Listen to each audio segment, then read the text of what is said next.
Yeah. We literally had an army on the way to Washington. And we literally have Secret Service, federal law enforcement from around the country descending on Washington. And we have so many tools in that case. We also don't have the law on our side. You probably know that our home rule charter allows the President of the United States to take over our police department. Yeah. It's evident that he cares. What do you care about? Welcome to the Rock Newman Show. It's the Rock Newman Show.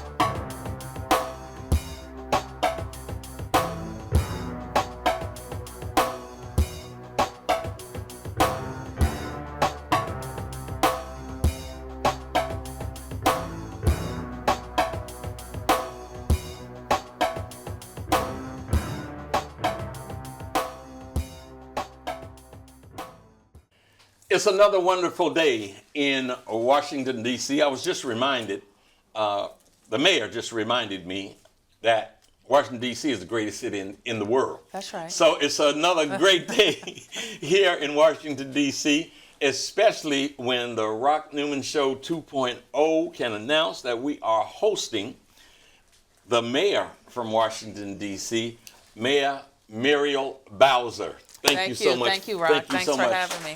For joining us. So there's so many different ways that talk show hosts do their programming, and normally I have something here that typically is done at the end of a show. But I'm going to do it in the beginning because it's my show, and I can do that. So I have a list, and this is a list that is the reasons that I love Muriel Bowser. Number one on the list, because you are a brilliant, beautiful, strong, unapologetic black woman who happens to be the 3-term mayor of the nation's capital in Washington, D.C. Number one. Thank you. Number two, because you were steadfast in your determination to ensure the legacy of Marion S. Barry was recognized and honored. Thank you. The mayor for life, you made sure that his legacy was honored and recognized. Number three, because you are a native Washingtonian, and D.C. is all up in your DNA. Number four, because when a degenerate, bigoted, corrupt, twice impeached, so-called ex-president harassed and tried to intimidate protesters in your city, you defiantly created Black Lives Matter Plaza. Oh my God! Yes. When I saw those photos and the video, man, I was screaming from 1,000 miles away. Number 5. Because when you chose me to MC your swearing-in ceremony for your second term, and I told the dais and the audience my wife would punch me if I revealed her nickname was Pookie, when later that night at your inauguration, and you saw her, you first met her, you said, "Hi, Pookie." And because you are Amanda's mom, her mother, and Amanda's angel. Oh. Those are my list of 6 reasons why I love you. Oh, that was sweet. Thank you, Rock. You're right. You are most welcome, and it's sincere. Thank you. Now, after all that love, a part of what obviously is my responsibility here is to ask the questions that the audience or the community would like to know. And I had something I had an experience last night where I was communicating with a couple of youngsters. One was like 21, the other was like 24, something like that. And I wanted to hear their vision, what they thought could help with youth violence. Good. What could help with the shootings. And they were verbose. And while I was talking to them, entered someone who had recently been released from prison for murder. They shot and killed somebody. I guess it was called murder. They were released after 2 years. And so here are some of their comments. That some of the leaders, they never called names, but some of the leaders don't know the players to talk to stop the violence. That the money being spent wasn't being spent correctly. DC is soft on murders, but if you're caught with fentanyl, you get a much longer sentence. That the people in the community have more firepower than the police officer. And they explained something to me. They said, these dudes out here who don't care so much about dying because they expect to die young anyhow, they're walking around with something I never heard of, a Drago gun, which they can do 100 to 200 rounds. And your reply to that kind of almost despair is what? Well, I think like any human being, now you're asking me as the mayor of my hometown, but certainly as a human being, I am also distraught over the condition of some of our young people. And we can point to 1,000 reasons why. You may have a 14-year-old who's walking around with a military-style weapon, shooting one of their friends. I mean, we can point to a lot of reasons, but now we have to deal with the immediate and urgent condition that we find our young people in. And we know that we have to approach them with both love, opportunity, and accountability. Love and opportunity, and love and accountability. And that's how we have to make sure we're embracing young people. But we also have to embrace this question and this challenge from the aspect of the whole community. Oftentimes you will hear people like me, mayors, political figures, talking about a whole of government approach. This is big, way bigger than the government. The government won't solve the problem of the youth violence or gun violence alone. But we have to make sure that we are putting all of our resources in place, but also embracing those young people so that they know that they should expect to live beyond 18.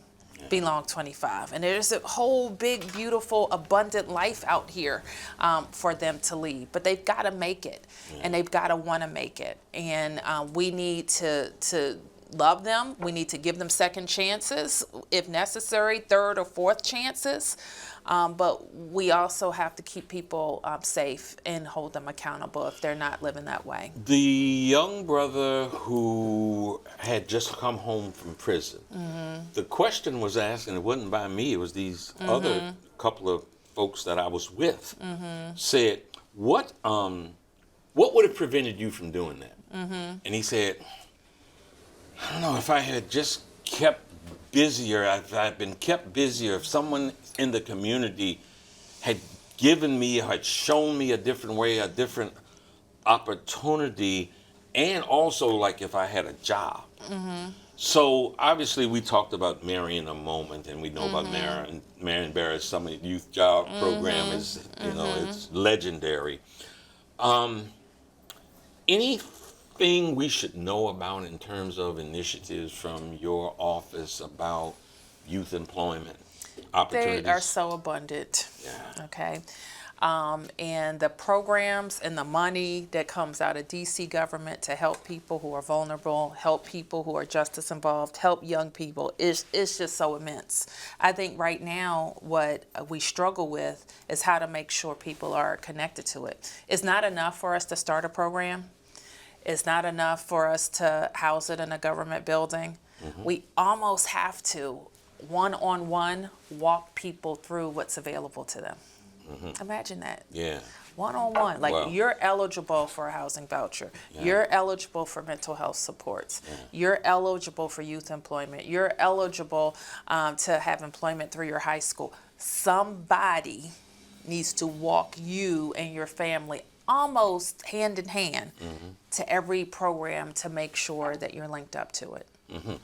And so I say to my viewing audience and those who are impacted by what goes on in Washington, D.C., you know, the very easiest thing to do is to criticize.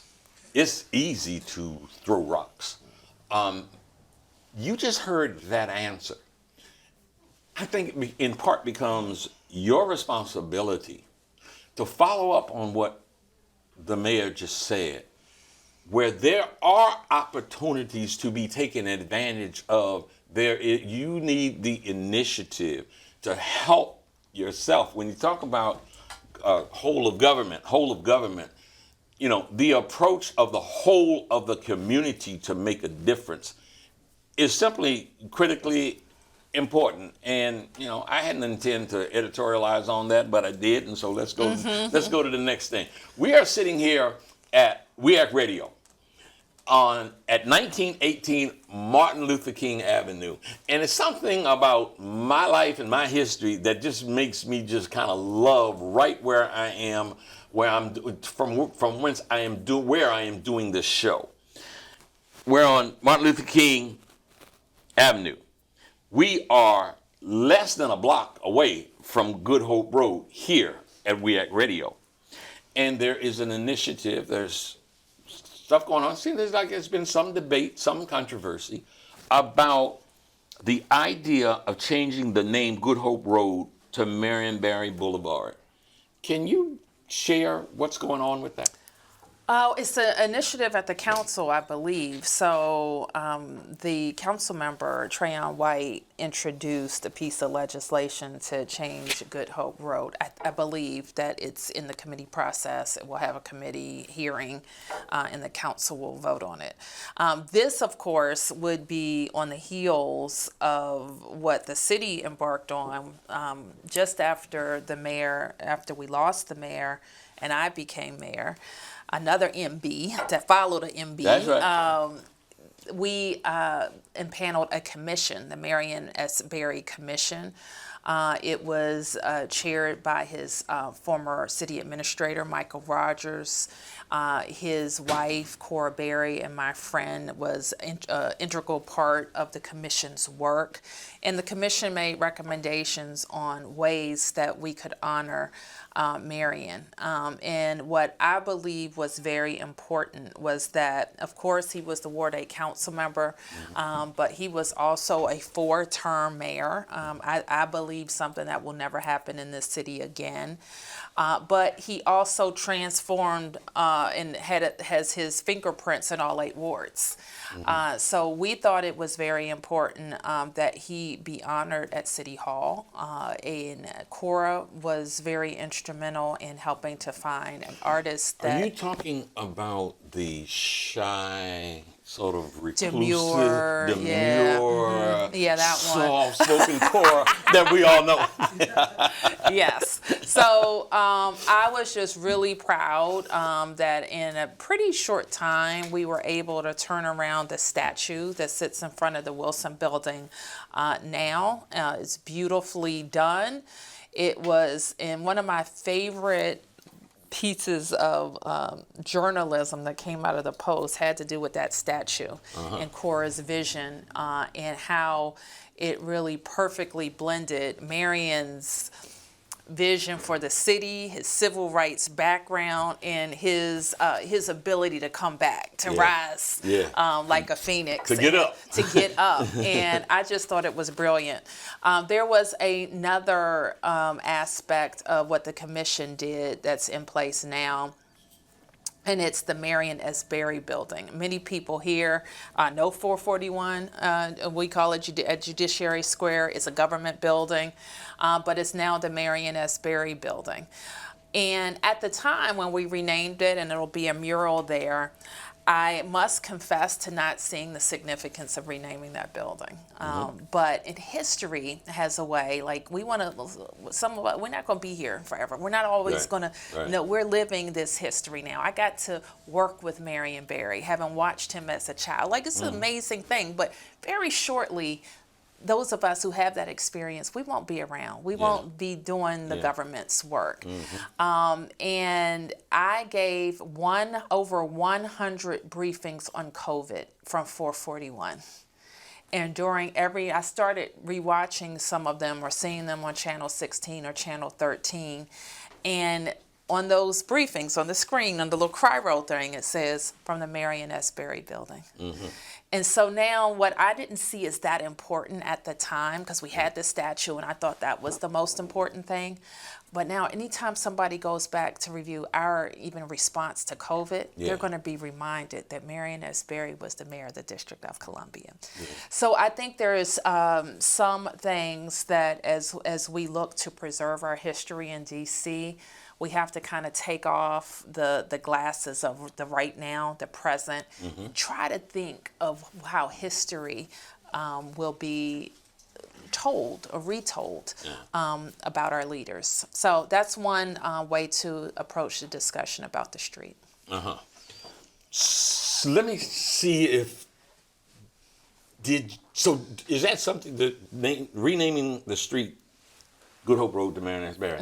Is that something that you've taken a position on of supporting or otherwise? I will support what the community wants and what comes out of the hearing process. I do think it has to be approached the right way. What we don't want is, people live on Good Hope Road. Those are their addresses. It's on their deeds. It's on their mortgages. It's in their wills. So, there has to be the appropriate time to reflect those changes. You are initiating something. I mean, this is public, and I'm going to ask you about something that's not so public. But you have a district-wide racial equity action plan. Yes. Where I think I've read that you say we have to be intentional about, was it structural racism? Yes. And impacting that. Can you please tell us about that? Well, we hired a wonderful woman to run our racial equity office. Her name is Amber Hewitt. And I have to give credit to Councilmember Kenyon McDuffie, who is serving as the Ward 5 council member. He was just elected to be an at-large council member. And he's done a lot of work from the council in creating a racial equity office for the council, for the legislative body, and for the government on the executive side.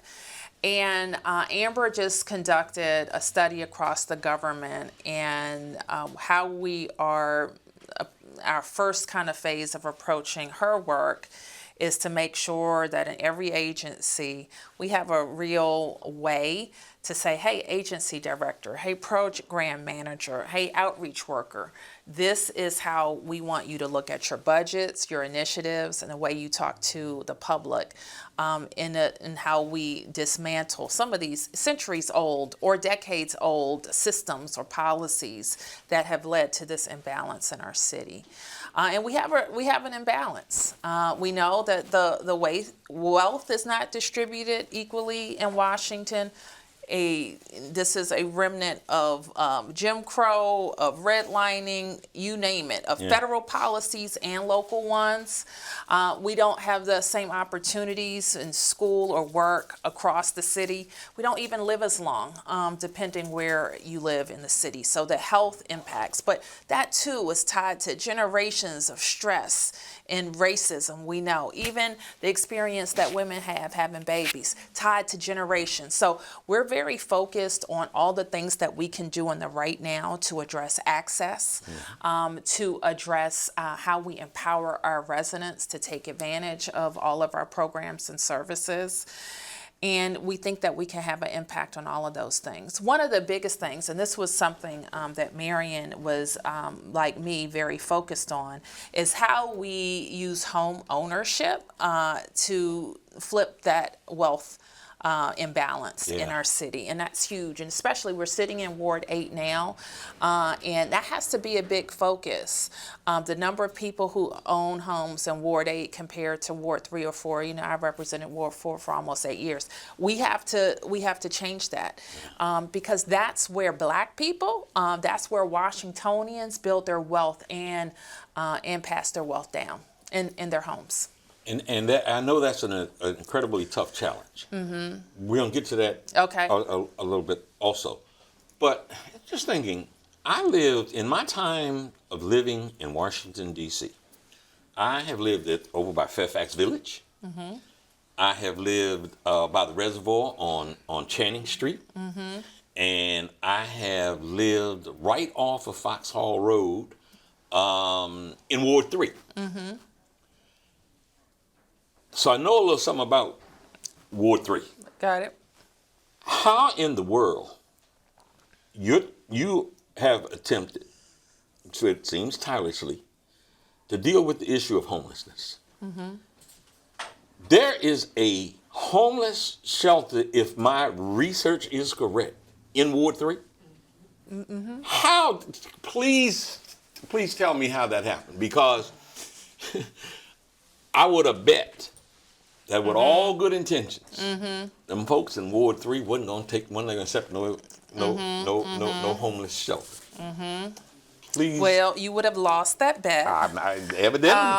And the way to do it, and the way that we did it, and the way that we'll do it with more and more services, homelessness is not a Ward 8 problem. Yeah.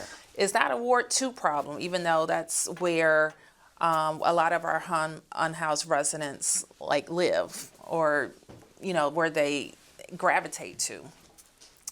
So the way my approach to it was, we have to approach it like it's everybody has to be a part of the solution, and I chose an initiative that everybody in the city agreed was a priority. Which was closing DC General. Uh-huh. And we had a child who is missing still from DC General, and we have to do better. We had a homeless shelter for families that was too big, and it turned out to be dangerous. So the whole city, I just come off the campaign trail, and no matter where I went, people were talking about this. So I knew that if I have a solution to close DC General and a solution that everybody can agree to, then we'll get there. Now, it was among the hardest things that I've ever done in government, is trying to build short-term family housing in every ward, and we did it. But that's what it took. So imagine how you would look saying, oh, I know Ward 7 and Ward 8 are going to have a short-term family housing center. That's fine for them, but it's not okay for me. Yeah. And so some people said that in every ward, people said that, trust me. But when the collective got around the idea, they knew they had to be a part of the solution as well. So that's how we did it.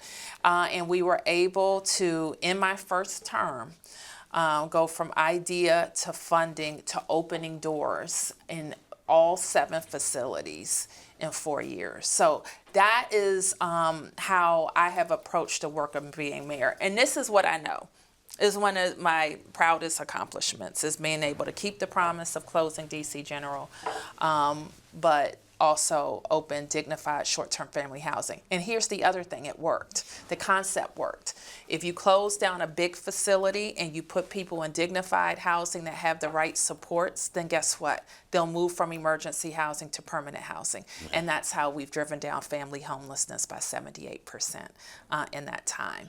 So the same approach now we have to put to our single male system, which we're having, which is tough. That's a much tougher population. People have deeper issues to overcome, but also you put them in a dignified environment. We just replaced 801 Men's East, what people call it, which was in tough shape.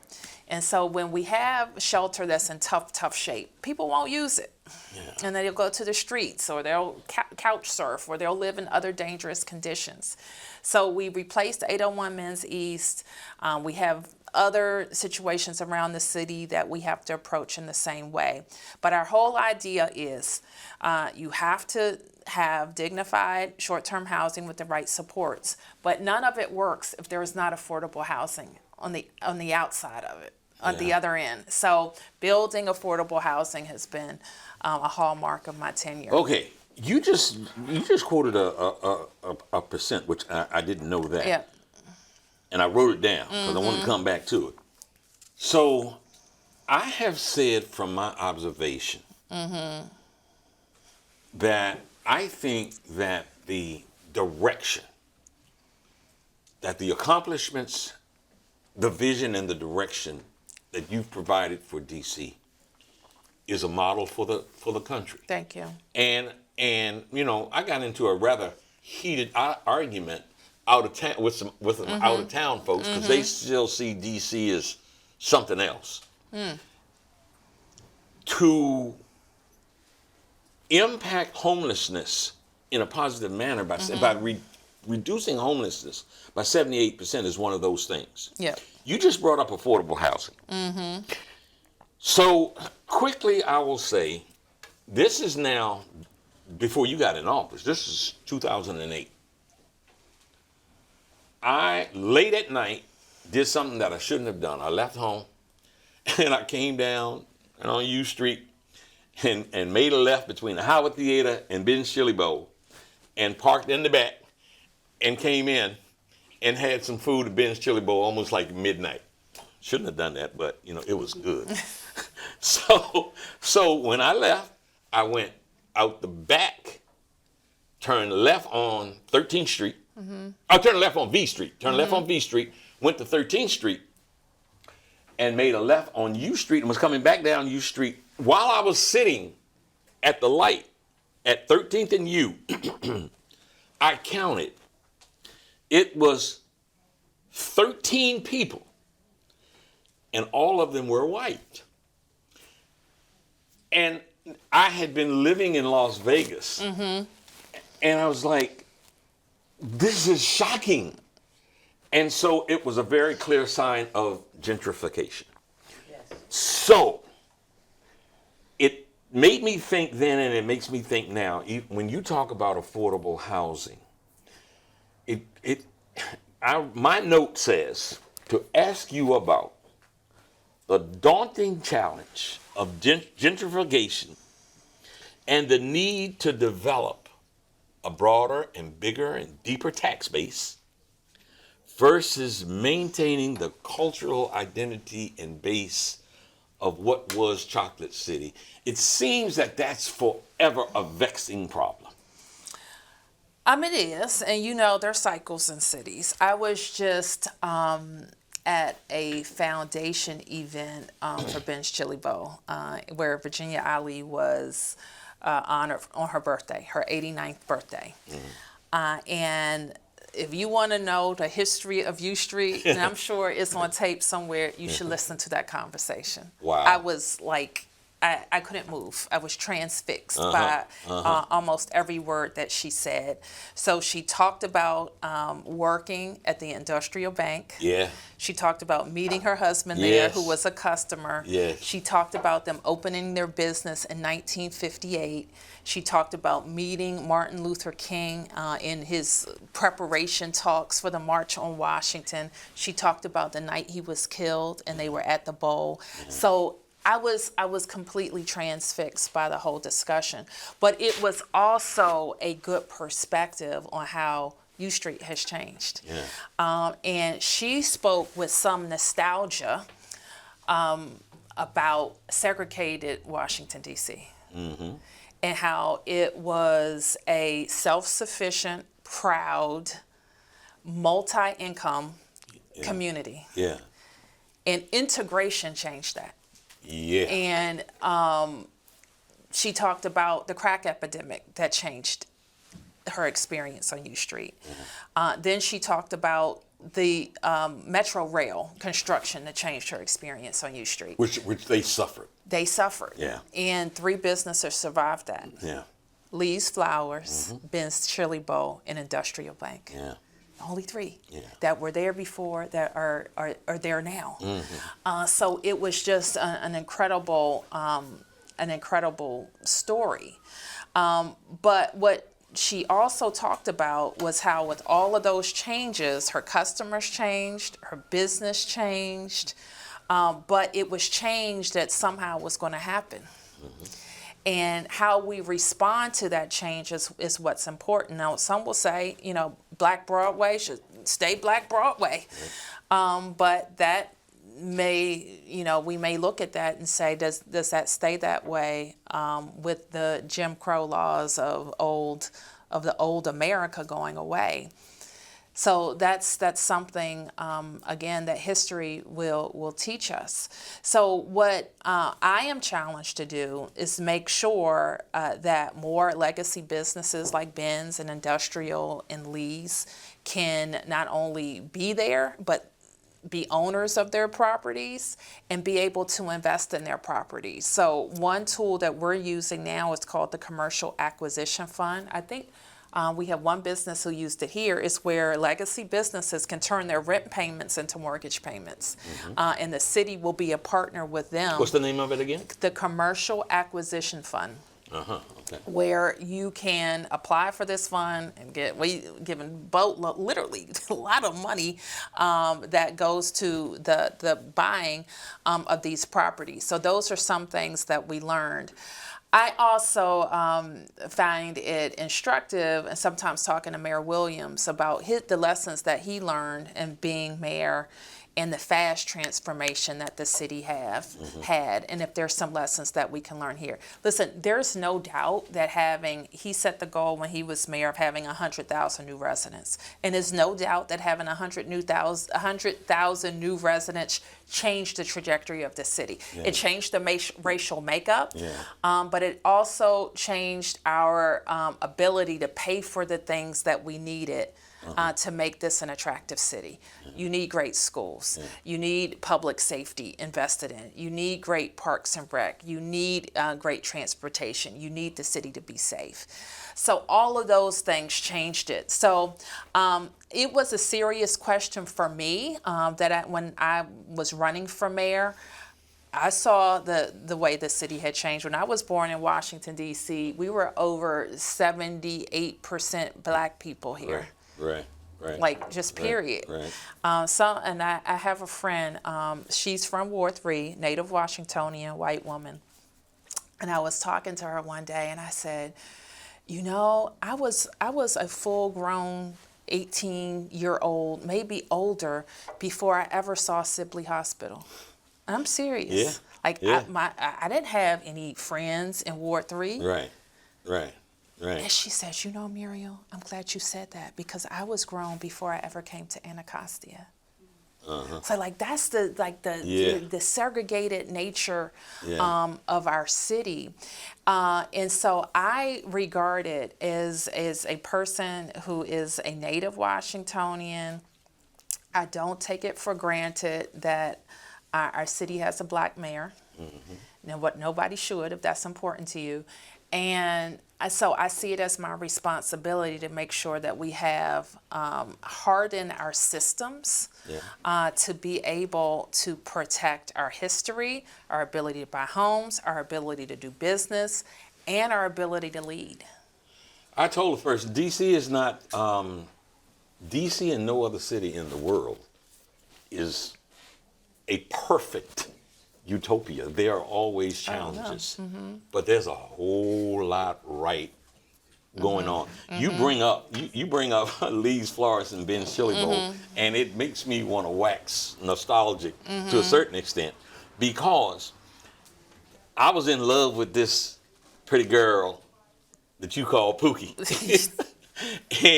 and so we were getting married in D.C. She was working in New York, so uncharacteristically, you planned the wedding? I was the one that had hands on in planning of the wedding. I love it. Cora helped out. Oh, I love it. Tamara sung in the wedding. Oh, But I got my flowers from Lee's Florence. fabulous. Yeah, Fabulous. and was fed at Ben's Chili Bowls Yes. during some of that time. So being away for periods of time and coming back, and wanting to get down to the stadium to a Nationals game from Southern Maryland. I come in, and I'm used to going over the bridge. And there is this new something out there. I know. And as much as I tell people, no one knows this city, because I got lost. Right. Coming from the country and Right. first moved Right. up here when I was a Howard student. Yeah. Oh my God, I got lost for 2 years. I know every alley and every shortcut and every illegal turn that can be made in the city. Yeah. But when I saw that bridge, I was intimidated. Right. So tell me about that process, man, because it's just gorgeous out there. I know. Thank you. So what Rock is referring to is the Frederick Douglass Memorial Bridge. Yes. It is, I feel like the thing when I look back, I'm going to be very among the most proud of, because it will become an iconic structure. Yeah. So when people talk about Washington, they're going to show the memorials, but then they're going to show our bridge, the Frederick Douglass Memorial Bridge. It is the largest infrastructure project in the history of D.C. Had local hiring, local contracting, put a lot of people to work. It connects Ward 8 and Ward 6, or it may now connect Ward 8 and Ward 8. As you know, the boundaries changed on us during this process. It is also something that our Congresswoman is very proud of, and it is a project that was around for 17 years.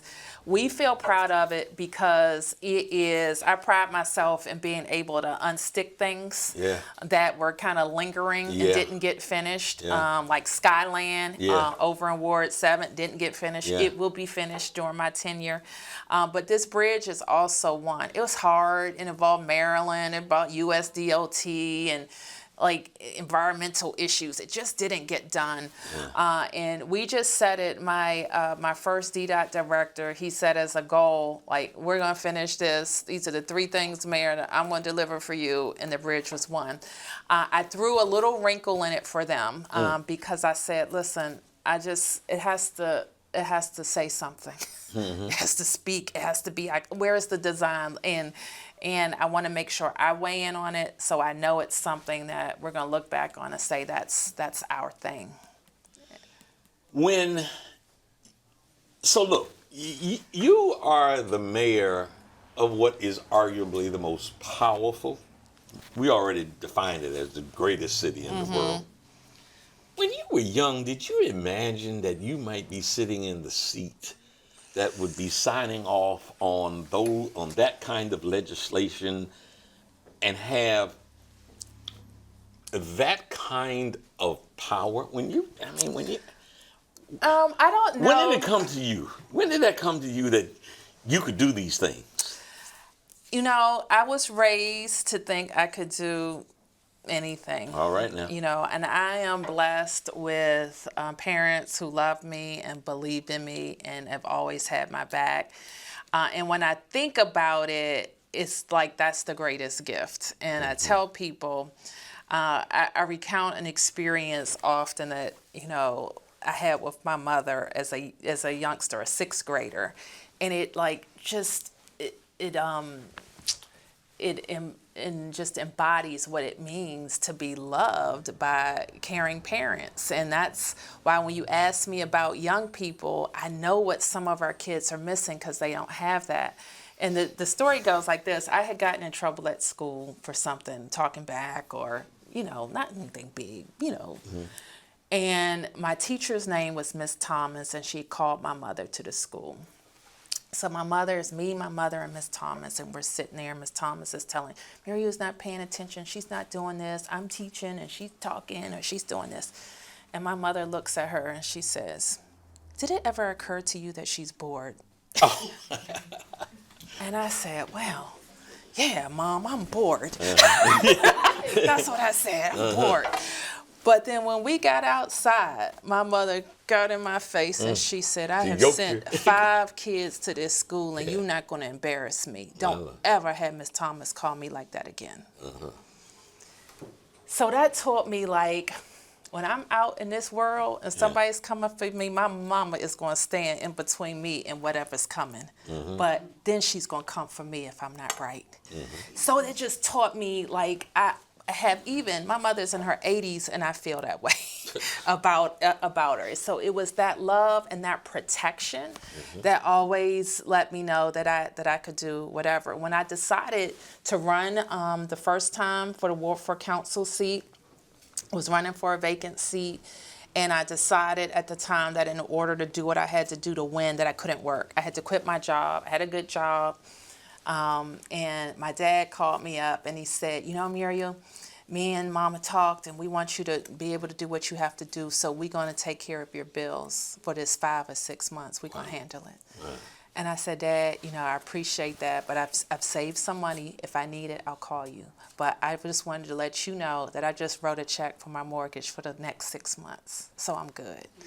But it was that, like, we got you until you figure this out. So you can take risk, you can be bold, and you can step into what your purpose is. And in some ways, my father was elected one of the first ANCs, so I could go a step further than he was able to go. So you asked me. It feels great. I'm going to tell you what.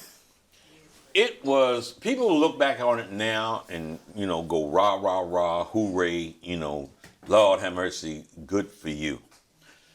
But when you saw how the federal government reacted to peaceful protesters, and how I have a license to do this now because of the way we're doing, how that orange jerk went over to St. John's and held the Bible upside down, which she was wholly unfamiliar with, and proclaimed that there wasn't going to be anarchy in the city where he was living like it was in some other cities.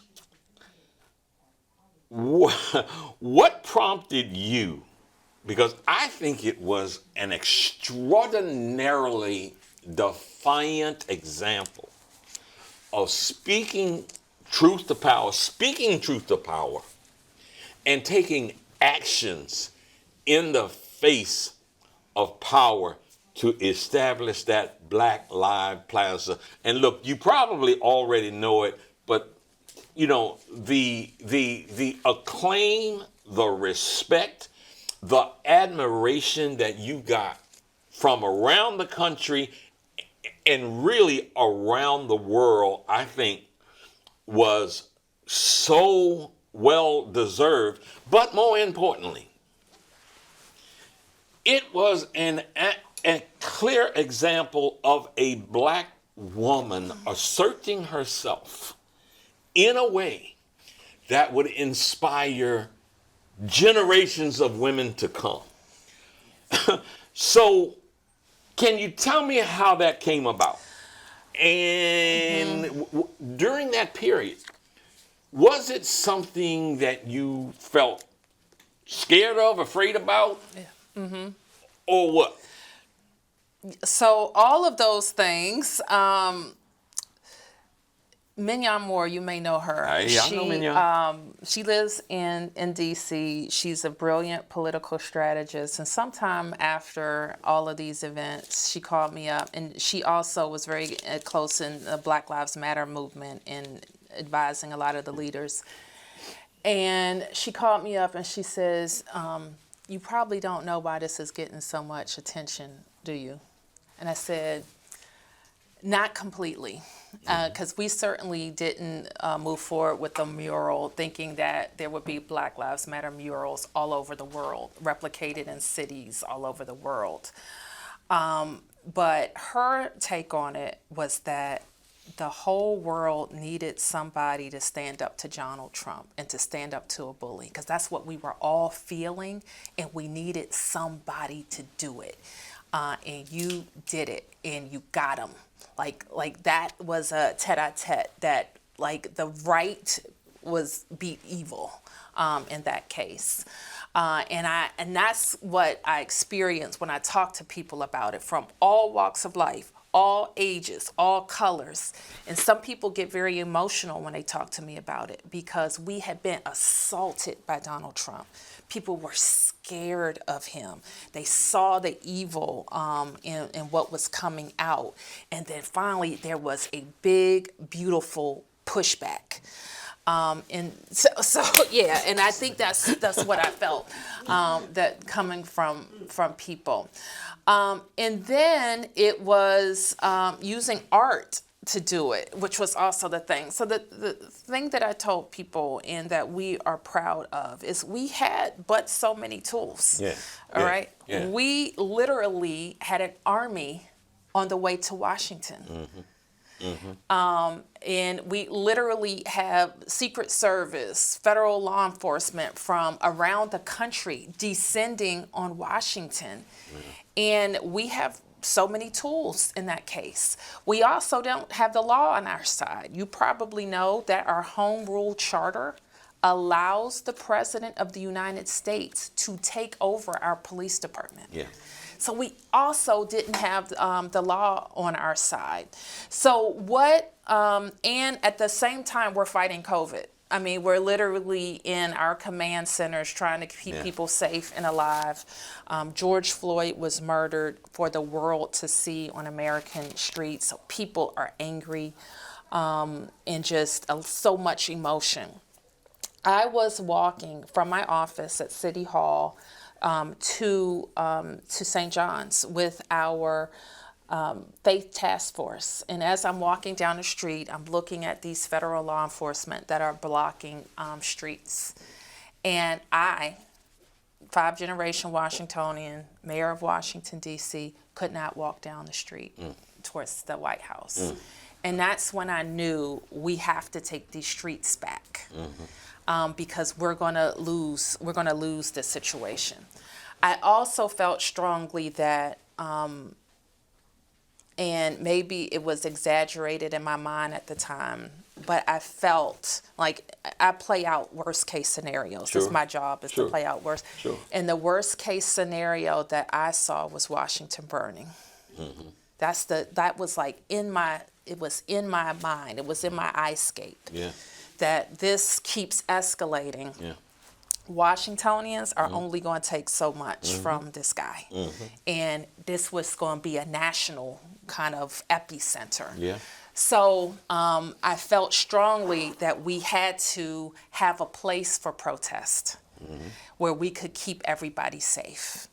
And the DC Murals Project, which is a long-standing project, and we had the idea for a mural, but this became the place for the mural.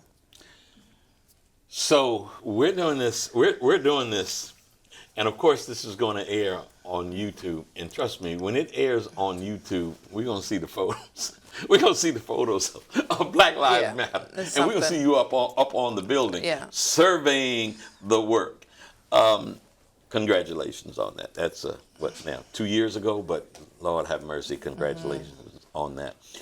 You know, there is so much to do. I know you've got to go. And you've been very gracious with your time. You mentioned your mother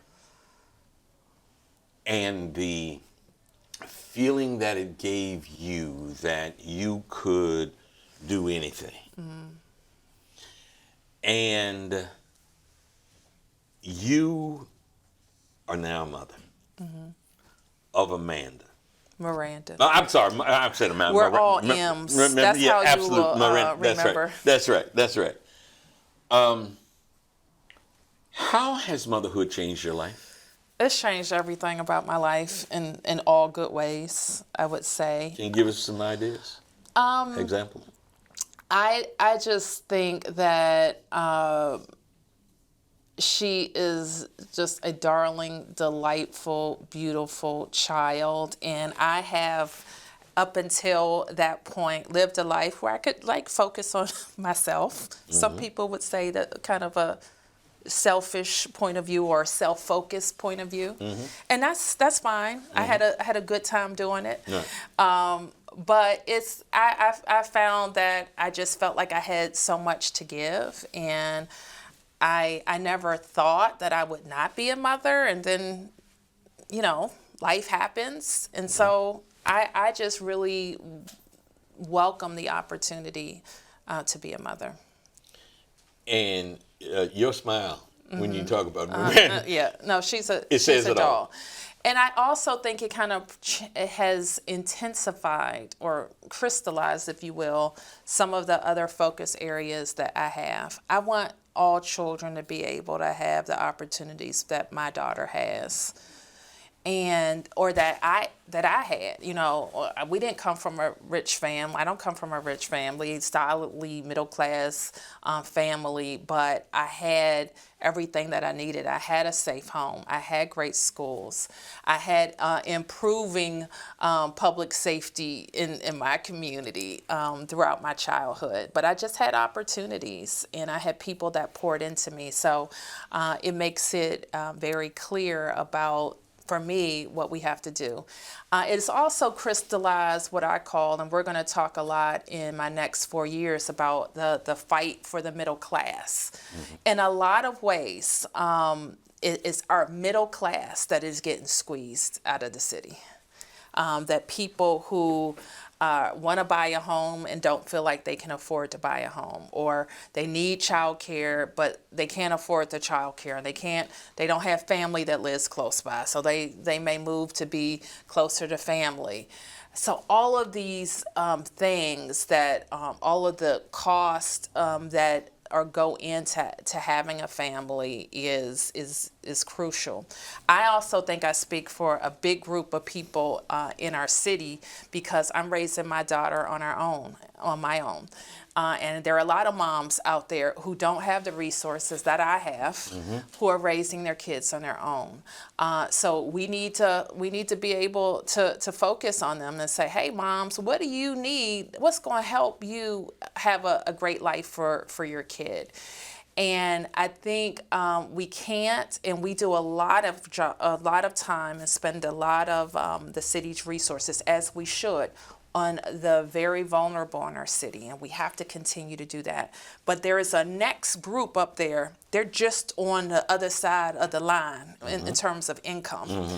We also have to make sure that we have programs and services that keep them in the city, that don't disincent them from progressing in their careers, keeping good jobs and getting better jobs, but also making it easier for their kids to be involved in little league sports or dance or cheer or science and technology camps or enrichment camps, so that their kids can go to college while they're in high school. Do you know we have programs that allow children to go to the School Without Walls and George Washington University at no cost to the family? We have programs where they can go to Trinity University and UDC and study to become a nurse, get college credits while they're in school, and then take those credits to college when they get out. Do you know that we have programs for DC residents where they can get $200,000 to buy a home in DC? So we have to make sure that you didn't know about that one, did you? 200,000. I could see it in your face. Yeah, you're right. 200,000. I'm trying to think. Right, trying to Let's think. see. Yeah. So we have to make sure that our families are doing that. I will tell you one of the big differences in between when I got on the council in 2007 and now, like 15 years. You only had people who were either very young in their careers or coming from very vulnerable income levels to middle income that would talk about affordable housing. Everybody else was figuring out a way to make it. Now everybody is talking about the affordability of housing. People, 2-income families that both have 6-figure incomes, they're talking about the affordability of housing. People who are young college graduates are talking about affordable housing.